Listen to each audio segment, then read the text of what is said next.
The clients were looking for a home that didn't disturb the mining tailings, but still had a connection with the vineyard. They also wanted a house that blended into the landscape, but yet gave them protection from the harsh environment.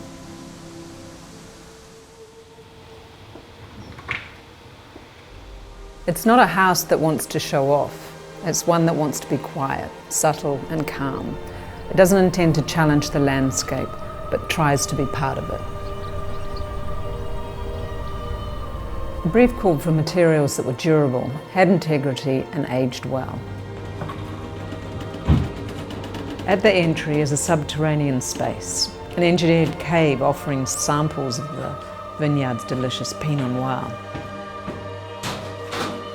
The owners can engage with the public without inviting them into their home. It's not until you enter the building that you get a sense of location. A variation of courtyards create new exterior views. Once you arrive to the hub of the house, the context of the site is revealed with views to the river and the gorge below.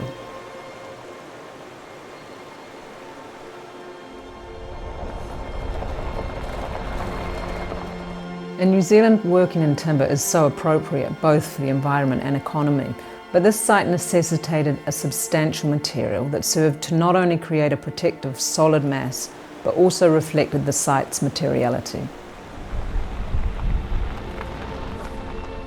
The concrete precast panels are, in a way, poured stone, an updated version of the stone used for basic shelter by the miners.